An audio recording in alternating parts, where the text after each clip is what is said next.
friends, welcome back to the Francesca Disorder. And if you've just stumbled upon me or bumped into me for the first time today, please consider being a friend by subscribing. Today we're doing a reaction to a video which I'm going to place here. The title of the video is I was born British, but the Home Office made me stateless. When I saw this title of the title of this video on YouTube, I picked an interest. I wanted to see why someone would be born British and then be made stateless by the Home Office. My first thought was, it will have something to do with laws surrounding, her circumstances, or just laws surrounding immigration. But then I watched the video and that thought was confirmed. It had something to do with laws. However, having watched that video, I think I do have one or two things to say. So I'm going to let those one or two things I have to say, come back to me fresh off seeing the video. So I'm going to be watching the video here. My computer is just here. I'm going to be watching the video as well as reacting. The hubs is here because let the Brits speak for themselves and tell us why their country is this complicated. But yeah, he's going to be reacting as well. He hasn't. Have you watched the video? No. He hasn't watched it. So yeah, his reactions are going to be fresh. My whole life and have never left the country. Right now I feel really at a loss of what to do. I've just watched the first part of this video. What I want to point out from the beginning, it's one of the things that I thought I wanted to say before, is just because people are born in the UK and live in the UK for however long does not automatically make you British. Unlike America, unlike I believe Canada, I don't know, I'm not sure of Canada, I'm really sure of America, but there are countries in the world that give you, citizenship by birth.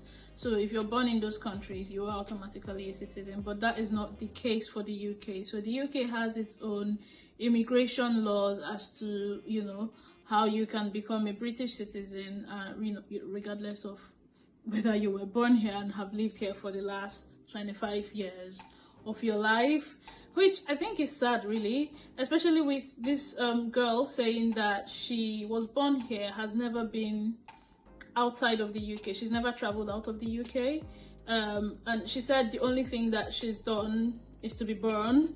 But then there's something else that I want to point out. When she said her parents, both her parents are now late, and she had to find her parents' documents to send off to try and get a passport, because the reason why all of this has come up now is because she's trying to get a passport. So she had to send her parents' documents to try and get a passport. I believe she's not she doesn't look like she's under 20, plus she's finished university, so she can't be under 20. My whole reason for saying that is, by the way, I'm not blaming anybody. My whole reason for saying that is, if when you're like up to the age of 20, you have no passport, really. And again, I'm not saying that to blame anybody, because I'll say something else that'll make you understand where I'm coming from. It's just necessary things that maybe perhaps parents should, if anything, I think maybe let's learn lessons as parents, because we don't know how long we'll be here for. So, as a parent, when you have children, they come to maybe 1 year, get them a passport, so that as life goes on, I know that maybe you're not traveling anywhere. As life goes on, all they will need to do is renew. But, I say that even, myself, I was born in Nigeria. When did I get a passport? And I know people, like a lot of people in the UK who have never traveled and don't have passports. It's a double-edged sword, really. If I don't need a passport, why should I get a passport? However, we don't, there's also the other thing where you don't know what might happen, and so perhaps it's just something that you get, and make sure that you've covered that. Said that they couldn't really explain why his went through and mine didn't. but that they couldn't backtrack on the decision that had already been made, and that it's up to the discretion of the examiner. So my brother might have got a different examiner to me, and the person who looked at my case. Okay, so what's happening here is that she's put in this application with her brother to get British passports. She sent off everything that she needs to send, her parents' document, covering letter, and this is also after calling them to say what else do I need, this is what I have, what else do I need, you know, called an advisor from their office, their passport office. And then they put in this application, hers came back denied, and her brother you know, got a passport. So they've given her brother a passport and they've denied hers. And then she's called them to say, why is this, why have you given my brother a passport? Like, it's the same situation for both of us. Why has he got a passport and I haven't got one? And then they've said it's two things. A, they can't backtrack, or three things actually. They can't backtrack. B, they can't explain why is this for this person and that for the other person. And then C, or number three, is it's at the discretion of the immigration officer, you know, that does the passport. And I think that's what I want to talk about. Now, when you talk about discretion, the thing with the UK is, do you have anything to say, by the way? No, I just think there shouldn't be discretionary. It should be, I don't see how it can be discretionary. It should be a rule-based thing. And if one person in the same circumstances gets a passport and someone else doesn't, that doesn't make sense. Okay, but if you say it should be a rule-based thing, that's under the assumption that the rule should be hard and fast. Yes, they should be more hard and fast in this kind of situation. Okay. I don't think I don't understand how it can be, how one person, two people in the same set of circumstances can get two completely different outcomes from the same system. That doesn't strike me as correct. Yeah, it doesn't strike me as correct too. And again, by the way, I'm not obviously like, why would I be back in the Home Office? I'm just stating things that are facts, things that would happen or that you would expect from the UK government and the Home Office, unfortunately. Yeah, it doesn't strike me as correct that two people with the same situations will get completely different responses or results. However, you know, back to when I said that is, you know, you're under the impression that the rules should be hard and fast. One thing we need to understand, or what I have come to understand in the UK, is that, first of all, the UK has no constitution. So the law itself in this country is not hard and fast. What the UK has is things like statutes, like case law, which tend to be, like, statutes are hard and fast or tend to be hard and fast. However, the laws governing immigration, so they have immigration laws, employment laws, these laws, that laws, and then statutes to back them. The laws governing immigration, however, where everything else is, you know, those different little laws are hard and fast. Where everything else can be, the laws governing immigration, you will tend to see, they will say, so for example, they'll say things like, this is the checklist for getting a visa. They'll say things like, I don't know why I'm using an eyeliner to do that checklist, by the way. I'll pick up a pen. They'll say things like, to get a visa or to get a passport, you need to do this, do this, do this, do this, do this. And then you check everything that you need to do, and you come to the end of that checklist, having checked everything that you need to do. You then find out that it is at the discretion of the immigration officer. Like, why should it be at someone's discretion? So if this immigration officer had a bad day, I am at that sort of person's discretion. You know, if they are angry, if they've been broken up with, I am at their discretion. Okay, say for example, an immigration officer was in a relationship with a Nigerian man, for example, or a Nigerian woman who broke up with them, and I send in my papers there, and my paper says I'm Nigerian. I'm at the discretion of such a person. However, on the other hand, I understand why the application of discretion is there. Is that discretion that makes them judge on a case-by-case basis. Is that sort of discretion? There's a show that we see on TV in this country. I think it's called Nothing to Declare, or I think there's like more than one immigration show that I watch. So is that sort of discretion that allows immigration officers and customs officers at like airports or entrance points into the country to point out somebody that they believe is being shifty because they've been trained? Is that sort of discretion that lets them, so everybody's coming out from the flight and then they pick you? Is that sort of discretion that allows them to do that sort of thing? So I understand, I know why. I don't want to say I understand, that's incorrect. I don't really understand. I know why, but I don't think that's quite right. I think that it needs to be fine-tuned a little bit more.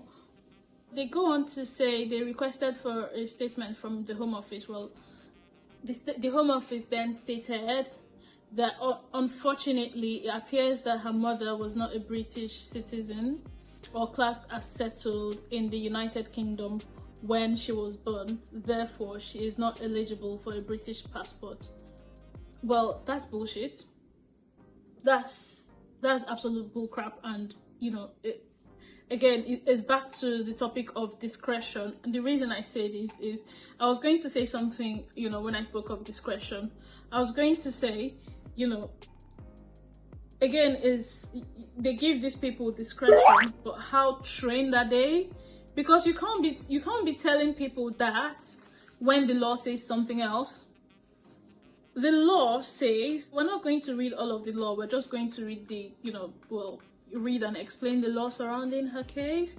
The law says if you were born in the UK, you do not automatically get British citizenship, which I already said. If you were born in the UK, it depends on when you were born and your parents' circumstances, and then it goes on to say you may be eligible to apply for British citizenship if you were born in the UK and are not automatically a British citizen. Now, the reason I'm going to talk about her parents' circumstances first before she even speaks is because she says that they said to her that her parents, her mother died a British citizen, her father was a British citizen. However, they said to her that the reason why she cannot get a British citizenship is because her mother and father were not married at the time she was born, and also they also said because at the time she was born her mother was not settled. Excuse me, the law says if one parent is a British citizen, then you can be a British. It doesn't matter if that parent was married to the other, it doesn't matter if the other parent was married to. I don't understand. And I think I'm really sorry, but just looking at the statutory position, I think that she has a case against them. And back to something I said before, when they said they cannot backtrack, and that's really true, because they don't backtrack. When you appeal against immigration decisions, if you're right, if your appeal was upheld, they will tell you that yes, your appeal is upheld, but you then have to make an application afresh for them. Bear in mind, these applications are not cheap, they are not. So when you make an application, you have paid a lot of money to apply for something, and then they make a mistake, or one of their workers, an immigration officer, makes a mistake, and you call them out on it, and you're like, hey, you made a mistake here, by the way, and they're like, oh yeah, we see the mistake, but now we accept we made a mistake. When you apply again, we'll give it to you, but go and spend all that money again and apply afresh. The money, the effort, the stress, the anxiety. I was saying that she should appeal. Well, she should take them to court because the law isn't on their side.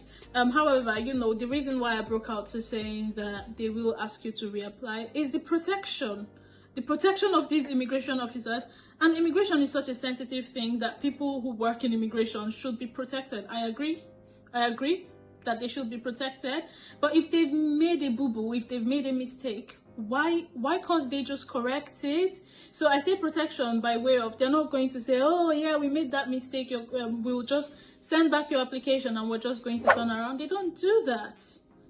They don't do that. A lot of the times these people stand on, which takes me back to discretion. If you're going to give somebody discretion, they should please know what they're doing. They should know where the law is standing. They should know their onions. Anyway, back to what the law says. I'm reading, the statutory position from my phone, by the way. It then goes to say that if you were born in the UK after January 1983, because they did tell her this, that because she was not born, because she was not born before January 1983, because she was born after, it doesn't mean that she gets that passport or whatever. As you can tell, I'm riled up. They said, but however, the law does say you may be eligible if you're under 18, and since your birth, one of your parents became a British citizen or got permission to stay in the UK permanently. So I think the only reason why she may not be eligible under this paragraph is because she's not under 18. However, you may also be eligible if you've lived in the UK until you were 10 or older.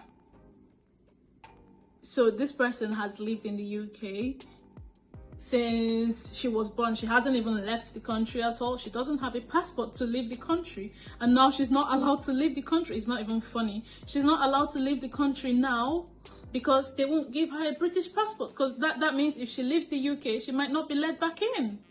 And she's lived in the UK all her life. Back to the beginning, she did say she has the right to vote, has the right to study, has the right to buy a house, has every single basic right that a UK citizen has, except she's not able to leave because she's not going to be given a passport. How? He said you do not need to apply for citizenship because you are usually automatically a British citizen if you were both, okay, that says if you were both born in the UK on or after January 1983, which she was, born when one of your parents was a British citizen or settled. Her father, she says, was a British citizen at the time when she was born. So hello, immigration officer. Where have you found your facts from? On what law are you, basing your refusal of giving her a passport? I don't know. I've never had Malawian citizenship, that they just automatically assumed that I do, and then after telling them that I don't, they said that I had to apply as a stateless person. It just feels like the person who looked at my brother's case. I'm still getting riled up. By the way, what do you have to say so far? I don't understand why the video is not talking about her father more. If you say that her father was important, yeah, they've kind of just said that they weren't married and then glossed over it. Yeah. Whereas you seem to suggest it doesn't matter whether the third people are married or not. It's important. They need to tell us why they have glossed over her father and just ended it by saying her parents were married. The law does not require both parents to be married. If the law does require both parents to be married, then I'll be saying something different here. One thing is they've glossed over her father's circumstances. So that they're basing all their decision on her mother's circumstance, which is that her mother was Malawian. Is it Malawian or Malawian? Because it's called Malawi, yeah, Malawian. And then they said if they give her citizenship, it may get in the way of her Malawian citizenship. I keep saying Malawian because I'm thinking of Malaysia. Anyway, it may get in the way of her Malawian citizenship. And she was like, who told you I have a Malawian citizenship? I've never been to Malawi. The only country that I know is the UK. And then at this point, they then said to her to apply as a stateless person. And she said something which I think I've said already. Is there unwillingness to accept that they've been wrong, which again still brings me back to the protection that they're given. Why are you telling her to apply as a stateless person? I would go into the law of, who a stateless person is, but that would take a lot of time. A stateless person is not her situation, like her circumstances does not cover a stateless person at all. Especially, let's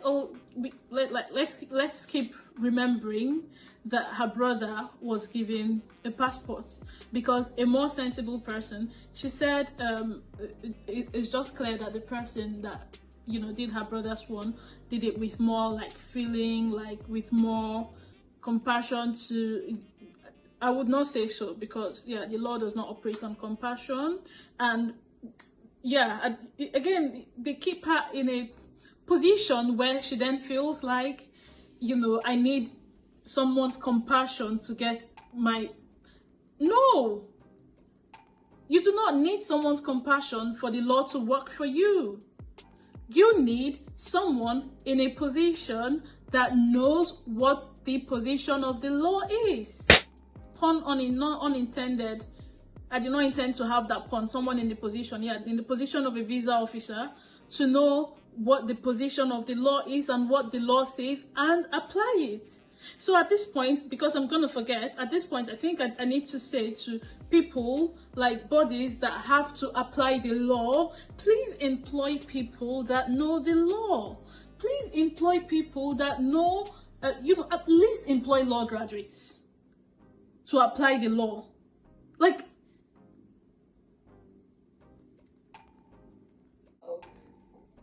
the system, the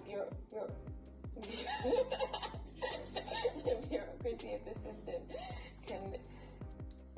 Yeah, that made me like, it kind of got me a little bit when I was watching it. It made me laugh. I was just trying to pronounce the word bureaucracy there, which is a bit of a mouthful as well, and a tongue twister. So yeah, she can still laugh in this her situation. So yeah, good on her.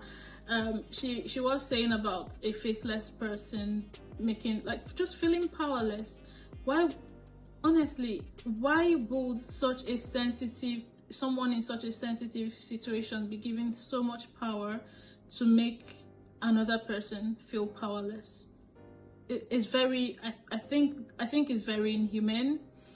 Yeah, I think it's very inhumane. So she goes on here to talk about her mother and how her mother came into the country. Her mother had come in as a student after her first husband had passed, and from what she says, her mother came in because education was very important to her, and she regarded British education system to be of great value. She thought it would be of great value to her. If education was very important to her and she came in as a student, she wanted education from one of the best in the world, because it's still, acclaimed as one of the best in the world. But yeah, if her mother, it's heartbreaking to see that her mother came in to a society where she trusts a system to be working well and to be good enough for her to choose that over other societies or over other countries.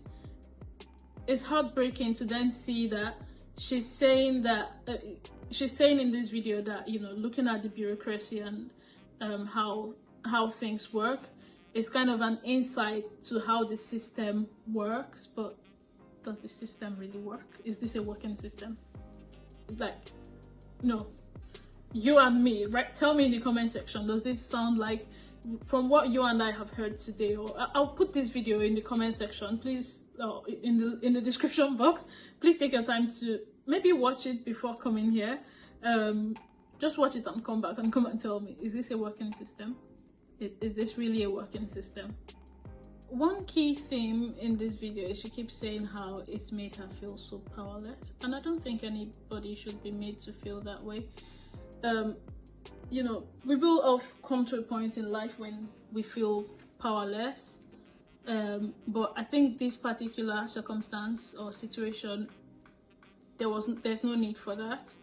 I want to point out again that her brother is under the same circumstance, the same circumstance as her, and he's been given the passport, but she's not been given, so it is senseless. Unless he's under different circumstance, unless he was born after her mother gained citizenship, which I don't think so. She doesn't make mention of that. But even if that is the case, again, back to what the law does say, what the actual position of the law is, she shouldn't be denied. Again, you know, we know what the story she's giving us is what we know, and then we know the law. By we, I mean myself. I know the story she's giving me, and I know the law. So if the story she's giving me is exactly what it is, then it does not agree with the law. You know, this should not happen. This should not be the case. She said about how they've treated the case with lack of compassion, how they've been callous about it, and she said that even when she's spoken to people on the phones working with immigration, like immigration officers, they said it doesn't make sense. I'll respond to that by saying that, you know, they say the law is an ass, which I think it is. So yeah, a lot of laws don't make sense. The law generally, not just British law across the world, there is a lot of laws that don't make sense and seem to be without compassion, because as I say, the law does not operate on emotions. Yeah, the law does not operate on many things. The law is just the law. Yeah. However, that said, the law that is the law, as in, you know, when they say the law as it is, not as it ought to be, it's not working for her. The law as it is, it's not working for her. So someone needs to be questioned. I wish I was her lawyer. Mm-hmm. Well, we've come to the end of the video now. Well, the end of her video, you know, and then this is just my final comments before we end my video. Her video ends by saying that the Home Office, when approached, you know, they said what I just read. I'll put that on the screen. I'll take it from is what I read about people born after 1st of January 1983, but I'm going to take it from her video and put exactly what they said on the screen here. However, when asked about her specific case, they declined to respond. It's two reasons why they declined to respond, as far as I'm concerned, or maybe more, but let's start talking and then we'll see if there's more than two. They declined to respond because it's a sensitive issue and they shouldn't be talking about sensitive issues like this for like publicity purposes, for like, you know, to be put on the internet. They also declined to respond. This is my opinion. They also declined to respond because, yes, yeah, honestly, like, they're very stupid and they are cowards, and that's why they would decline to respond. Because how about you say, we will look into the case again or something like that, or pick it up if it's gained this sort of attraction, because that video has over 700 views at the moment. Pick it up again. But then again, yeah, they expect you to, as I said before, go and pay more money. That's how they extort people. Go and pay more money. And it's not just them, like, it's just the world, it's life. Even lawyers, if I was her lawyer, you know, doing this case for her, I would charge her. She would pay me. A lawyer is not going to do it free of charge. And even if a lawyer does do it like pro bono, he'll be adding it to kind of like, pro bono is still not for nothing. Do you agree with me? Well, what, pro bono being for nothing? Yeah.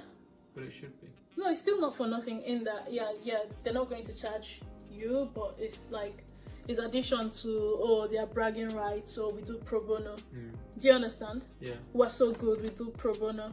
Yeah, there might be a tax benefit for it. Yeah, they might, exactly. The Hobbs has just said, you know, from another professional angle, that there might be a tax benefit for pro bono as well. So, yeah, it's just sad. What do you have to say to end? I don't know, I thought the video was a lot on emotion and was light on facts, which I would have found better if it had more facts. Yeah, this is why I said, like, she never. Well, but then is it not because that like they glossed over her father's situation? Yeah.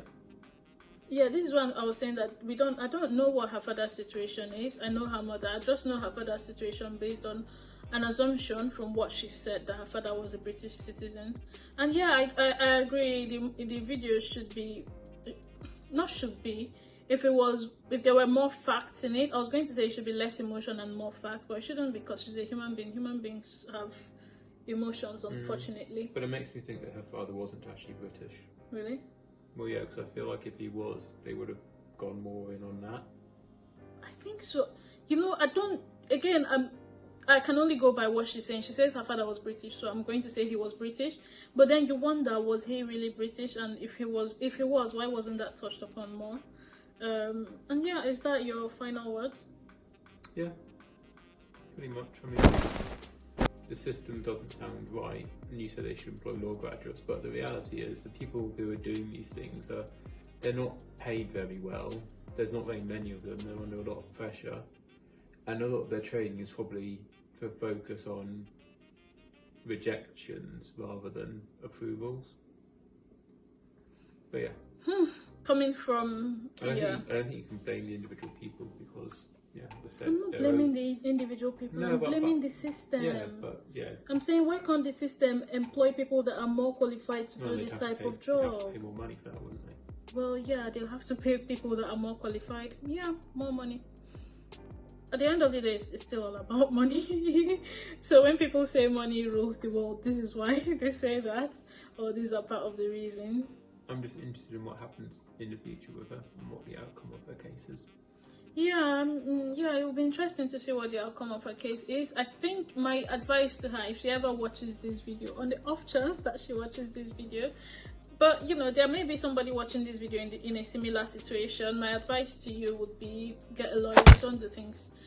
But then getting a lawyer is expensive. Lawyers cost so much. I wish I was a lawyer, but you know, I'm not practicing law. And if I was a lawyer, I would charge, someone's lawyer, I would charge a lot of money for that as well. And you know, that again, that's one of the things that the system is avoiding by not employing qualified people to do the job. Charging for people's, paying for people's qualification or paying enough for qualified persons, qualified professionals. Yeah, it is. I don't know what else to say. Let me know your thoughts in the comment section. I'm going to end the video here and say don't forget to like, share, comment, subscribe, and I'll see you in my next one. Bye. Bye.